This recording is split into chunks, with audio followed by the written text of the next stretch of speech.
Hello, everyone, and welcome to part two of week one, semester 2, 2023. Now, we are talking about the second part now, which is actually the areas of financial institutions specialness. Now, this is a very important part actually of this lecture. And this is, when I talked before, I talked about the areas of specialness, which means why those financial institutions are actually special. So when we say special, that means they do things other people cannot do. So there is 4 areas, which we call it general areas of specialness, and there are other 5 areas of what we call them institutional specific specialness. If you want to make it easy, actually these 5, which is institutional ones, actually are helping the economy and the whole holistic well-being of the society. But this is actually related directly to the investor. So if you add them up, they are 9. And one of them is related to the information cost. Less information cost, financial institution can do. Less liquidity risk, less transaction cost. They can do financial maturity intermediation, which means transfer those small deposits. They pile them up, small deposits of me and you and others. And they make it of short term, and they can make them as long term. And this is a very, very important function.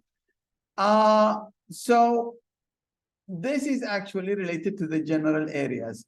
When we talk about the institutional specific areas or specialness, we are talking about the transmission of the monetary policy, monetary supply, which is something related to the monetary policy, and the credit allocation, intergenerational wealth transfer, payment services, and domination of intermediation. And this stage, please try to read here and know what is it. But what I will do actually is to go and explain those issues more. So I make this to map your mind. I think this is better to do it. So we are talking about here, as you can see, this is the specialness. You can talk about the general areas, or you can talk about the institutional. Now, under the general areas, we have the information cost, and they have when financial institutions. Now, when I want you to look at those areas of specialness, think about something. Think about, if I do it alone in the market, can I do it with this efficiency or less efficiency? What we are saying here and what we are claiming, that financial institutions, when they buy the funds of all these public, they can do services cheaper, faster, and more efficient, as I am talking about now. So their information cost is less. Why? Because they do think in large scale. So because of the economy of scale, they have less information. Liquidity and price risk is liquidity risk and price risk almost none, because just imagine now, when you invest in corporations directly through the market and not through the financial institutions, as I explained in part 1, you cannot, if you decide to sell your stocks and bonds, usually you will have what we call spread, which means usually we will sell it less than the market. Maybe you still sell it more than what you bought it, but comparing to the prices of the market, when you sell, it will be less than the market, especially when you are selling it in rush. But if you are investing in a bank and you want to withdraw your money, you can withdraw it anytime without sacrificing any returns that has been gained until that moment, or without sacrificing any price risk. So your principal will come back, and it come back immediately once you ask for it. You cannot do this in the market. And this is because the way they do it, banks can do that, and it's like a magic now. How do they do that? How do they collect my money, all our money, and give it in loans and investment? And at the same time, they can honor our liquidity. The reason why they do that, because of diversifications. So they diversify their assets and they diversify their liabilities and assets. So when they diversify their assets, they actually avoid the price risk. They work in portfolios. Some of the investments inside the portfolio may lose, some might gain, but because of the huge investment, the overall return of the portfolio will be intact and always making positive return, which comes to us. If I do it alone, I will invest in one corporation or two corporations. And if this corporation go up, that's fine. But if they go down, I can lose. So please, when you talk about this, concentrate about this word called diversification and make it in mind why diversification make bank work and make them honor our liquidity and price risk.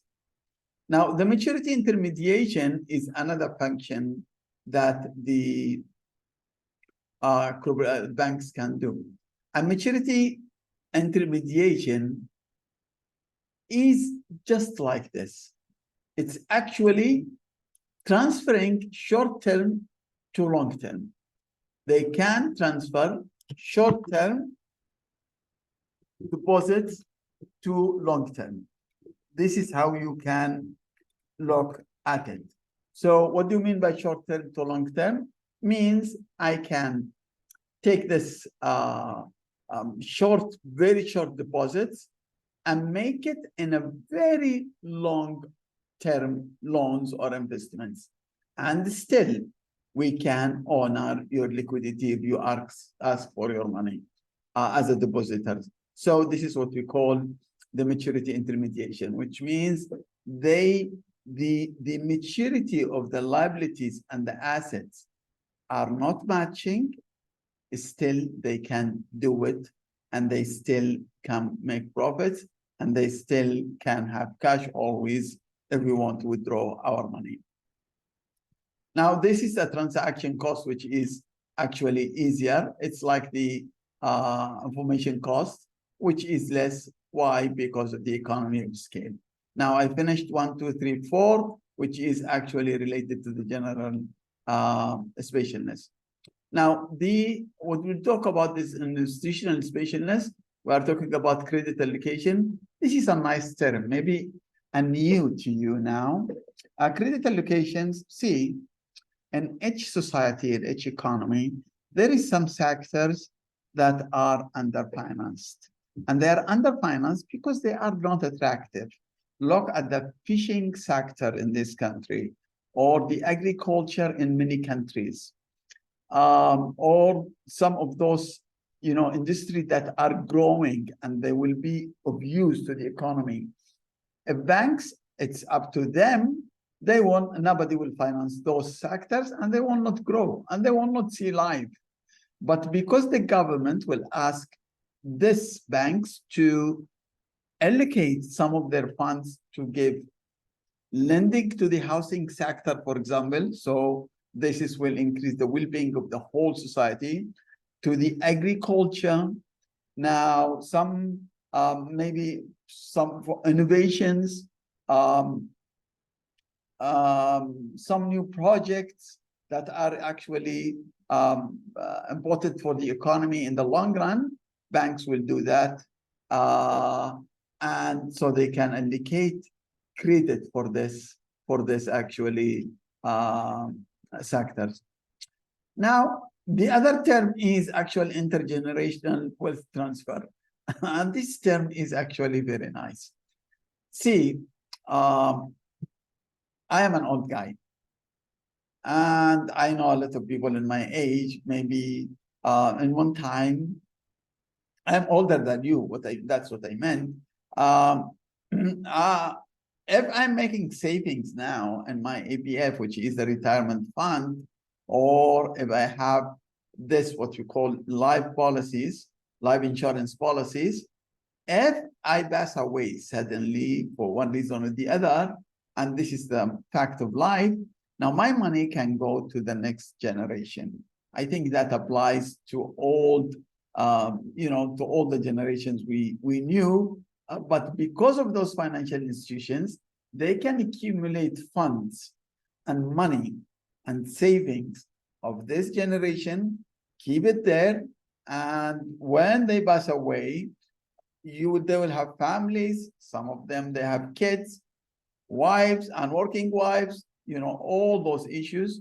So actually the savings will be transferred with its, returns to the next generation. ABF will pay you until you are 18 years old. Insurance companies can pay millions and millions for the family if the supporter or the provider of the family pass away suddenly.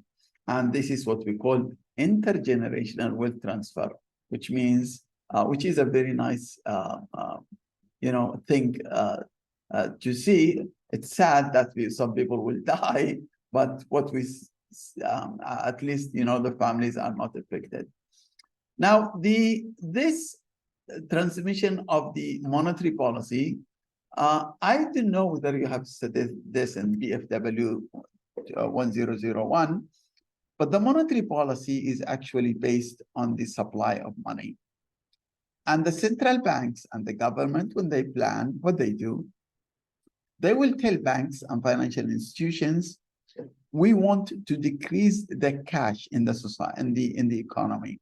We want to decrease liquidity because there is an inflation like what we have now. So in this case, they will ask the financial institutions to buy the what you call the central bank will sell those government securities, and in this case, the institutions will buy this. They will buy all those government securities, and therefore there will be less money to the fund, to the loans. And actually, in this case, inflation will decrease because there is less cash in the economy. And usually this will be associated with an increase in the interest rate. And if there is an increase in the interest rates, the loans will be less, the liquidity in the market will be less, the money supply will be less, the inflation can go down. Now, who does this? What is the conduit of the central bank and the government is actually the main conduit and the main player in this, what we call monetary policy, is the financial institutions. This is what we call transmission of the monetary policy. Now, the payment services is a good one. Payment services, in this country, we have around 7 or 8 payment services. All those ATM machines, transfer, checks, big amounts of 50 million and above transfers, settlements between banks, settlements between individuals, businesses, this what we call financial technologies, those wallets, all of this actually will end up in a banking account. So the payment services actually, whether it's inside the economy or inside the country internally or externally, transfer between international bank and local banks to facilitate trade and imports and exports is actually happening through the banking system. And without them, we cannot do and facilitate the payments, whether locally in the local arena or in the international arena. And the last one is also another interesting thing we call domination intermediation. What do we mean by this? See, there are some investments that we and you, as small investors, we cannot invest. For example, in the big lots of the Forex, which is the foreign. This is the lot is controlled by big players, what they call it, the big boys. I think 10 banks in the world. And then when they trade those forex in huge amounts, it's around $10 million in each transaction. And each transaction can take 10 minutes. So a bank may trade like 600 billion, but they make a lot of money and fast money. We can buy and sell, forex, but when we do that, we do it through banks. And when we do it through banks, we cannot do it alone. We cannot do it alone. We need the banks or the mutual funds to overcome these constraints and help us enter in this very attractive investments that needs a lot of money, but because they take all our money of the small investors, they buy it up and they allow us to enjoy this investment that needs a lot of money. This is what we mean by domination intermediation. Domination means dominated by big banks and big investors. But if we are part of financial institutions, they can actually break this circle and let us end by buying our investments. Now, to look at the issues, I think all of those slides just explaining what I've said now, but let me go a little bit here. When we talk about information cost, which is this one, information cost is important for investment and important while for monitoring. Actually, agency cost, which means the misuse of the funds by the corporations, by the insiders of the corporation, it's only happen if it happens and it is a very material, then there is what we call agency cost, which is this part of our investment that are misused. Now, we may not get losses, but we may get less return, and therefore there is an agency cost. This agency cost cannot happen when we are with the financial institution, as I told you.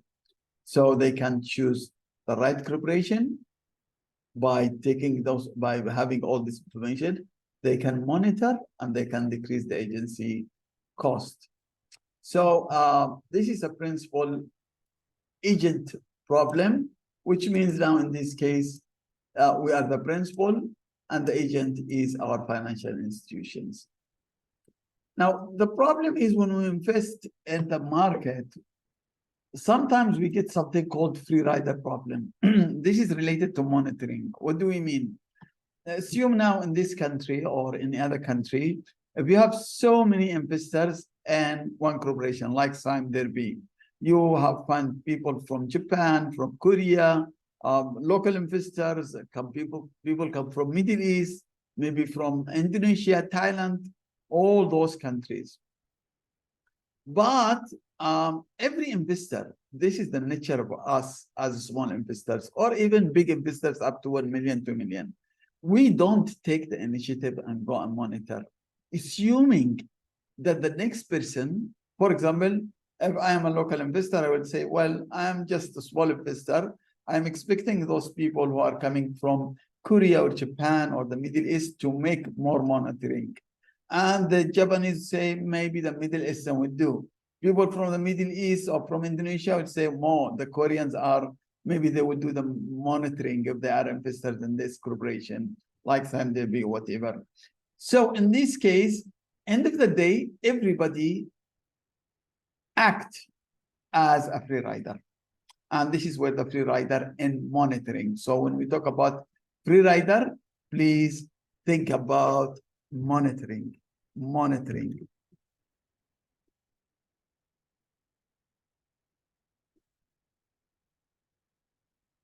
So it's the monitoring issue. It's related to the free rider. Now, some other also issue, which is another term, and I want you to be aware of it, which we call it delegated monitor. When we give our money to the bank, we ask them to be our delegated monitor. Delegated monitor does what? It uses the money, it choose the borrower plus monitor that borrower. Monitor, do the monitoring of over that borrower. And by doing this, there's actually, they collect information. So this is what we know by delegated monitor. Delegated monitor, if they take our money, they choose the borrower. Of course, then when they give the loan, they don't ask us to whom they are going to lend them our money to. And they also follow the borrower. So this is one issue. Overall, collecting information about issuer and borrowers, user fund is vital and important to decrease the agency cost and improve monitoring.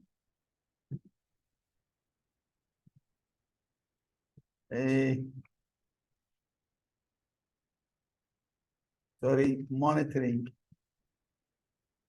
Okay. Not mentoring, monitoring.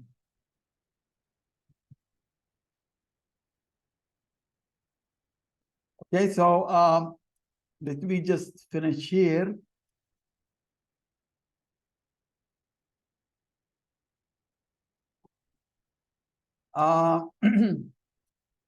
When we talk about liquidity and price risk, I think we have talked about it. It's less liquidity, less price risk. And why? Because of diversification. When we have more diversification, we have less default risk. If we are alone, we have high default risk, and we have more illiquid claims. So this is actually taken care by the diversification. It doesn't mean that when borrower borrow from the bank or they invest in other corporations, they will not have a default risk. They can have a default risk, but as a portfolio, as I explained to you, overall of the portfolio, their default risk will be almost non-existent. I think we talked about this, and because of the reduced transaction cost, we already talked about it. Maturity intermediation, we talked about it. This is actually when we talk about the transmission of money. You are not, don't worry about this when we talk about this is almost economic terms. When we talk about M1, money one, and money three, or broad money, this is always related to the money supply. But what I want you to understand as I explain it, financial institutions are actually the one who help in increasing or decreasing M1, M3, and broad money to control the inflation or the interest rate in the economy. Credit allocation, I already explained it when we talked about, for example, the US and the UK, these sectors have been identified as sectors that need special needs of finance. So banks are asked by the government to allocate more money to the housing. In Australia, it's the same thing. However, in Australia, they add agriculture. In this country, they add also agriculture. You see all those people in Cameron Islands and some other places, palm oil plantations. So they give them more allocation of funds so they can increase the agriculture products and benefit, of course, the economy. Intergenerational wealth transfer, as I told you, you can talk about EPF, or you can talk about insurance company, life insurance companies. The payment systems, we have so many payment systems in Australia and here, but actually we are talking about the transfer of checks, direct payments, ATMs, debit cards, high volume payments, all of this, including this, all these financial technologies and fintech and wallets, you can add all of those actually they end up with banking account that you can settle it through these systems. This is the Australian system, ASPA, but here in this country we have Malaysian and MAPS. MAPS is actually the one you can see in the ATM machines. This is actually a payment system for clearance. Payments, they also banks provide what we call clearing systems, which actually they can clear between wallets, and they have this is the Australian systems, but in Malaysia actually we have systems that actually the payments between banks, which happens during the day, the whole day is actually settled in the central bank end of the day. For example, when you go now to ATM machine, it's easy for you to withdraw. For example, if you are HSBC client, customer or depositor, you have saving accounts, and you can go in our school downstairs and withdraw from the ATM machine, which is the Maybank. What's happening? Somebody will actually finish it at night. They settle it at night.